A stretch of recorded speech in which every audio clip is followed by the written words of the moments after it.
years, St. Joseph Roman Catholic Church has stood on the corner of Elm and Grand Streets, located midway between the towns of Oradell and New Milford, on the eastern side of the Hackensack River. Even before the cornerstone of St. Joseph Church was laid in November of 1903, the Hackensack River played a significant role in its history. Just 6 weeks before the Great Flood of 1903 had struck Bergen County, flood ties in New Milford reached a depth of 8 feet in places and caused extensive damage. Work on the Oradell Reservoir, which was then being built nearby, was temporarily abandoned. This did not dampen the spirits of our church's founders. The young men of the parish broke ground themselves and built the foundation. This began a time-honored tradition at St. Joseph's, people doing whatever was needed to keep their parish flourishing. With the foundation complete, funds ran out.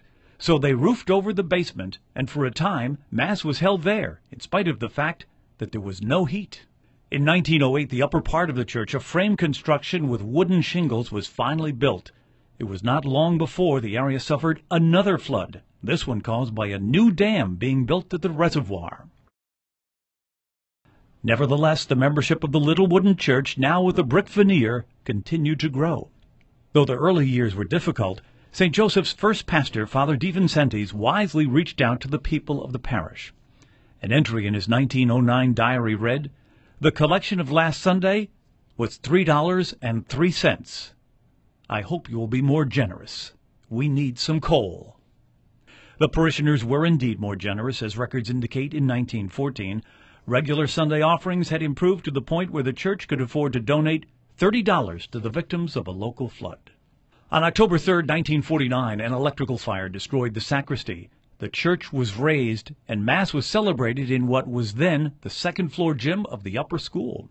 It took only 2 years for the parish's third pastor, Monsignor Curry, to raise the money needed to begin construction on a new church, one that would seat twice as many as the original. Once again, the parish rallied together to support the project, with even the school children giving their pennies to purchase a special stained glass window.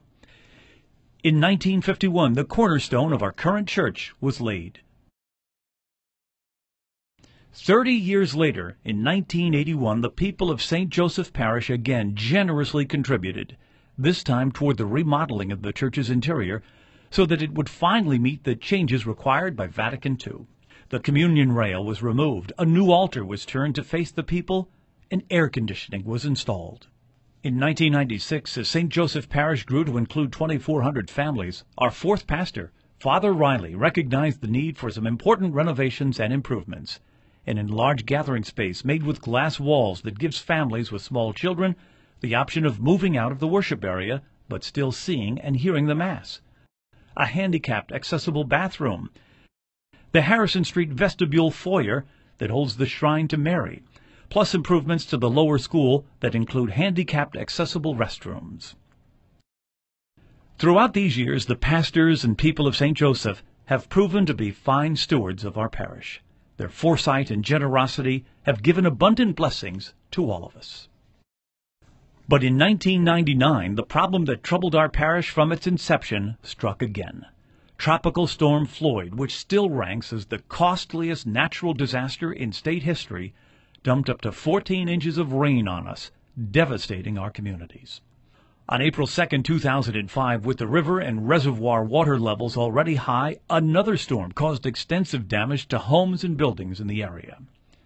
And on April 16th of this year, a nor'easter, the greatest April storm on record in New Jersey, caused the Hackensack River to crest even higher than during Floyd, at almost 12 feet. Many of our parishioners have suffered greatly from these natural disasters. Our church shares their pain. The combined effects of these storms has resulted in much damage to St. Joseph, and now, in 2007, we must both repair and restore our beautiful church and parish. St. Joseph Parish includes 8 buildings. It's one of the larger church campuses in the Archdiocese. While the church roof has already been repaired, the building's stained glass windows must be recaulked, and the exterior brick walls must be treated with silicone to avoid future leaking. Repairs have already begun in the lower church, which was completely destroyed by the flooding. Though insurance would only pay to replace existing paneling and carpeting, It was deemed wiser in the long run to install treated sheetrock and a porcelain tile floor that will resist any future water damage. The area is already brighter and airier with more space for the altar. It's a more fitting showcase for the beautiful Marian windows already there, and an arched alcove will hold a statue of our Blessed Mother. Private donations have begun these repairs, but more funding is needed to extend the improvements to the gathering space, the 2 restrooms, and to the lighting as well. The storms have taken their toll on the roofs of 2 other parish buildings, the Brothers' Residence and the lower school. Both of these buildings are used extensively by the parishioners of St. Joseph, not just by the residents. The basement of the Brothers building is home to a before, during, and after-school daycare program that meets there 180 days out of the year. It also houses the Good News for Little Ones program every Sunday that provides a safe, welcoming place for toddlers while their parents attend Mass. The lower school, which celebrates its 50th anniversary this year, is actually used more hours per day by other parish groups than it is by St. Joseph's faculty and students. School is in session for only 46% of the time the building is used. Various parish groups, including the Athletic Association, Youth Basketball and Cheerleading, Girl Scouts, Cub Scouts, CCD, Religious Ed, classes for over 500 public school families in the parish, sacrament preparation, social concerns ministries, adult faith formation, Cornerstone, Target Youth Group, and men's basketball actually use the building a total of 54% of the time. In addition, it's important to remember that 93% of the 311 families who send their children to St. Joseph's School are parishioners of St. Joseph. Principal Colette Vale and her staff have been excellent stewards of the school, replacing all 200 windows with donations from the various groups who use the building and installing all new lighting through an energy grant at no cost to the parish. Now the roofs of both of these buildings must be repaired, and our help is needed. The parking lots and walkways are used by all parishioners attending Mass and by school and local children as playgrounds. Damaged over the years by excessive water, they need to be resurfaced to prevent our older members from falling and to give our younger members a safer place to play. The Parish Life Center on Grove Street, an historic home originally built in 1811 and once used as the parish convent, is home to school music and art classes, an after-school art program, Cub Scouts, Girl Scouts, and the Good Shepherd Prayer Group. The school library, housed in the basement of the PLC, was completely destroyed during the last flood.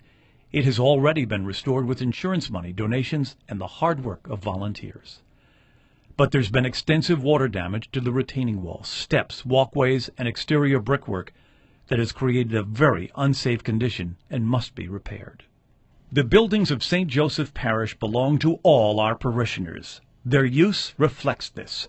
It is up to us to keep them in good repair for ourselves, for our children, and for our grandchildren, just the way the parishioners who came before us have done for over 100 years.